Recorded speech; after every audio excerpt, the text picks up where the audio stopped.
Subsídios.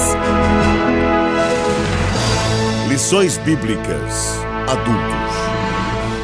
Lição 1. A pessoa do Espírito Santo.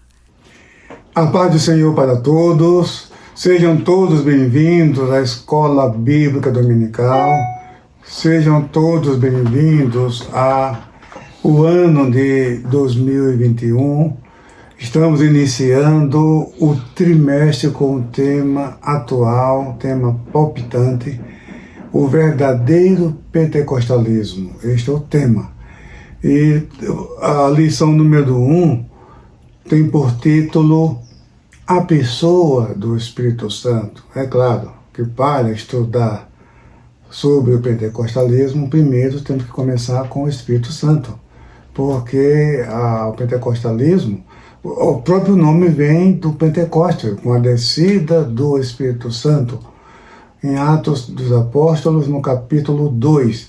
E as manifestações, os milagres, o que aconteceu ali no dia de Pentecostes, acompanha a história da igreja, e muito especialmente no pentecostalismo moderno. É claro que houve um período de secura ao longo da história da igreja, mas essas manifestações nunca foram extintas. Elas sempre aconteceram, ainda que de maneira discreta, e ainda que muitos sequer soubessem o que isso significava, mas o Espírito Santo atuou na história da igreja, e afinal a promessa é para a igreja. Então, enquanto a igreja peregrinar na terra, essas manifestações vão acontecer.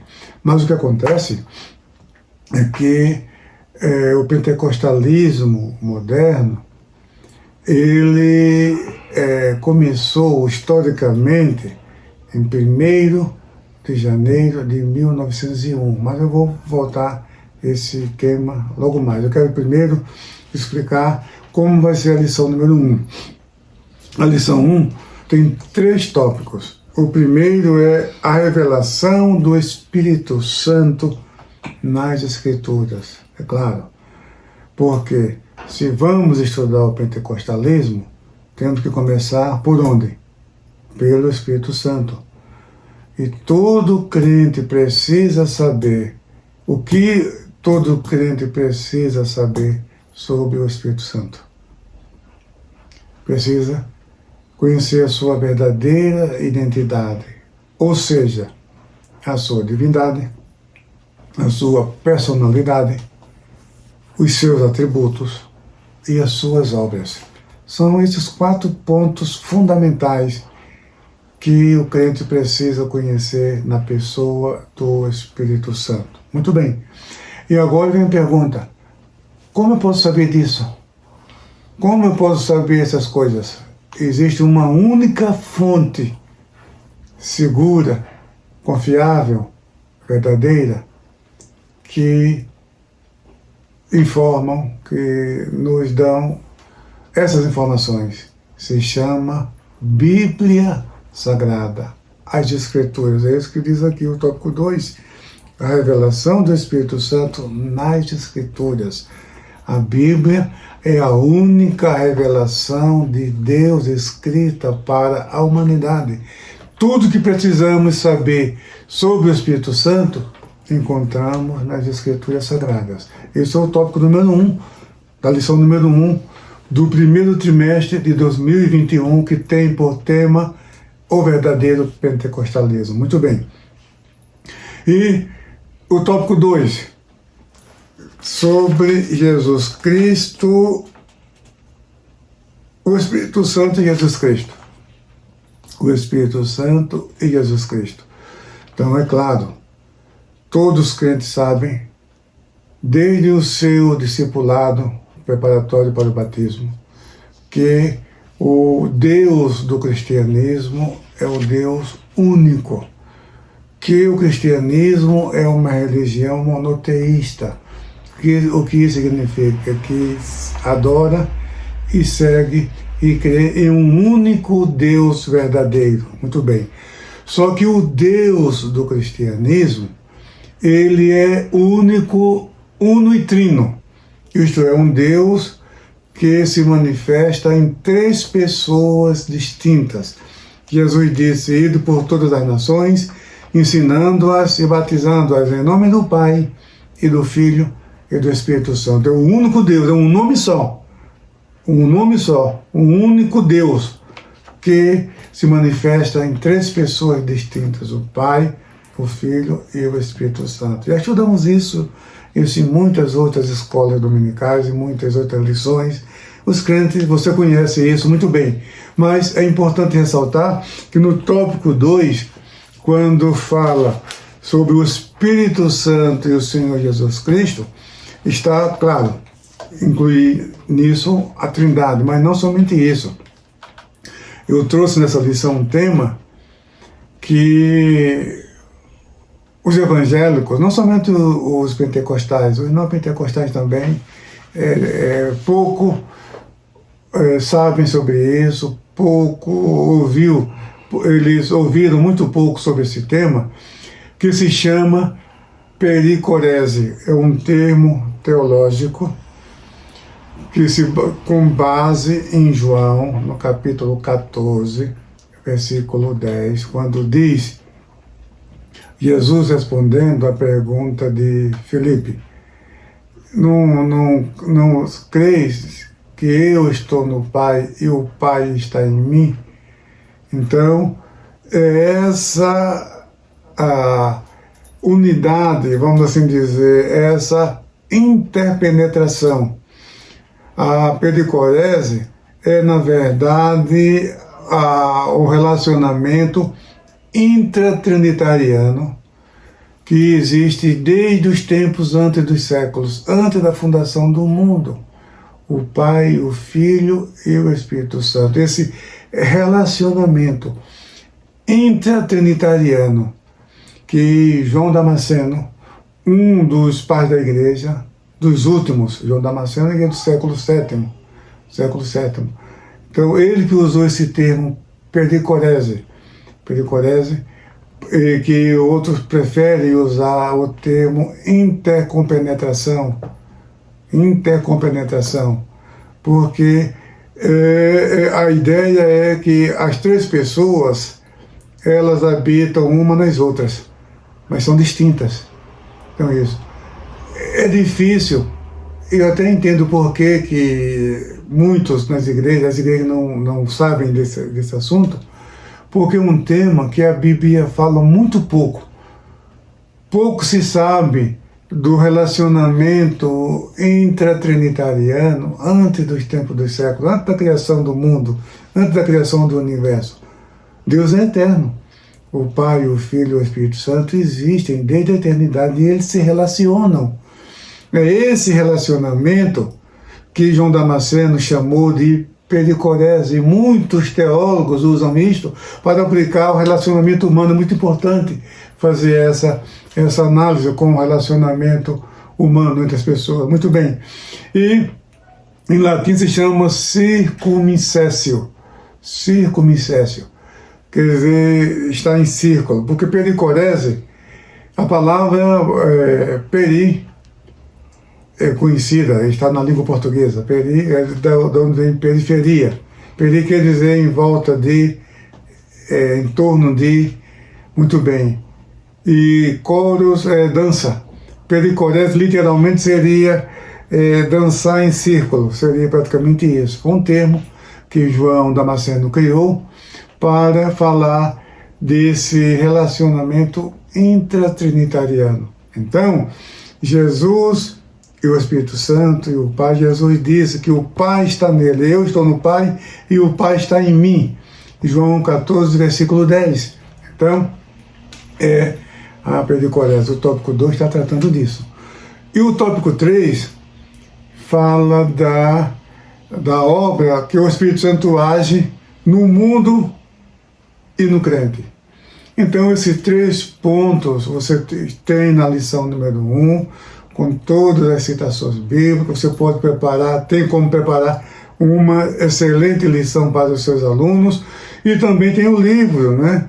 O livro Verdadeiro Pentecostalismo, que traz esse tema de maneira ampliada e também bem documentado, mostrando as fontes desses ensinos. Muito bem.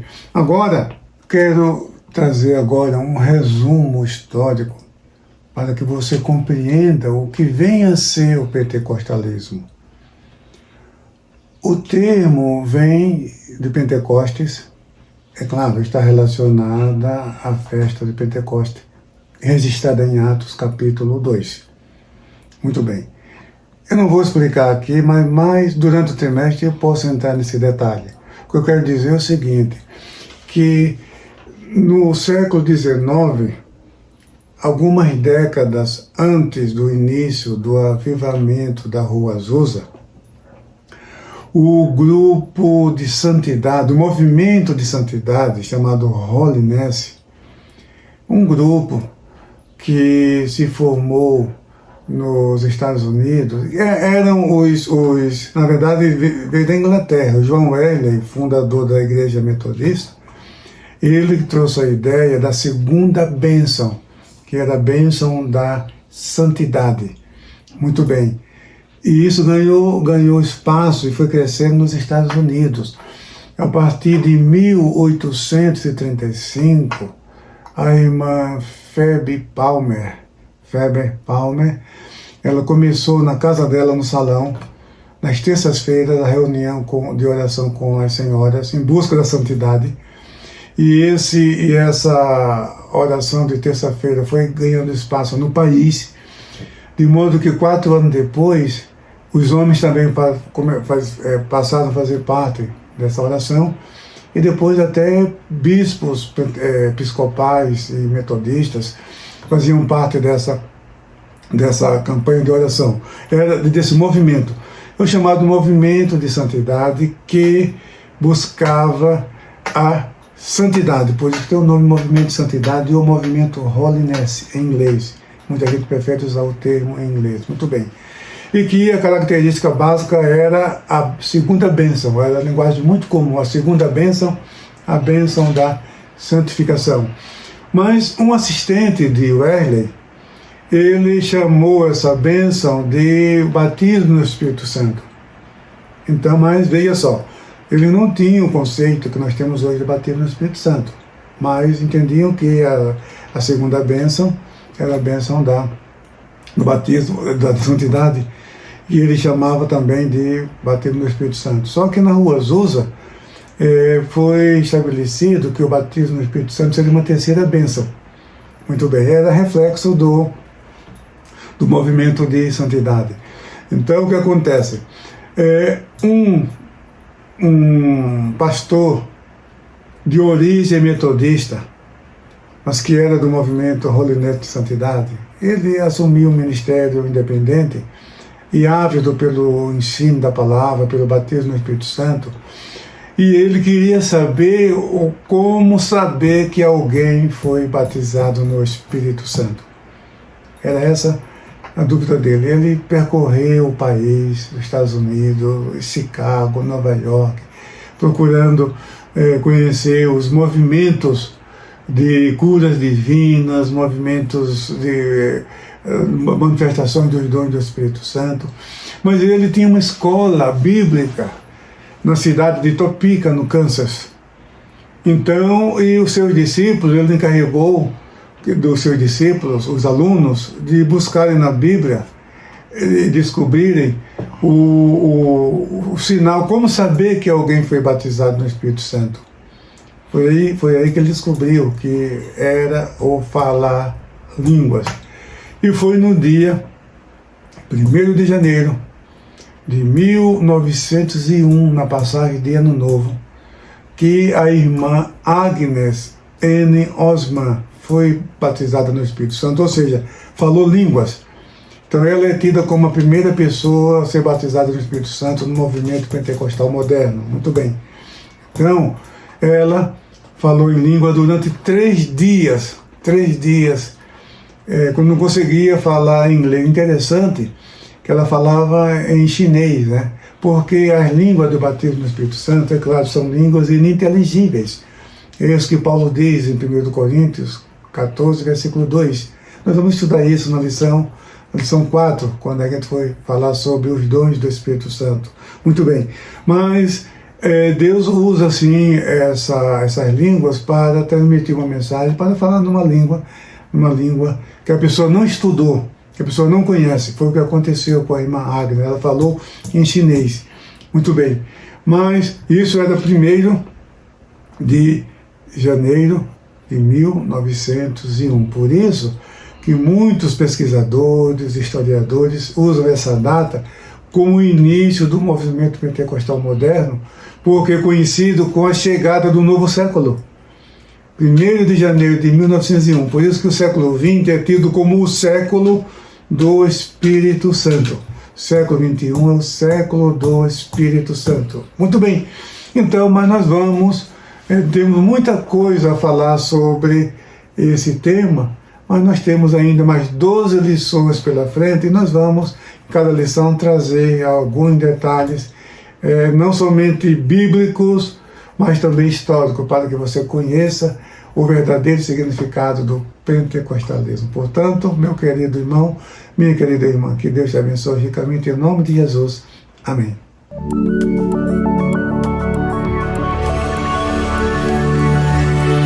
CPAD, a editora da Escola Dominical.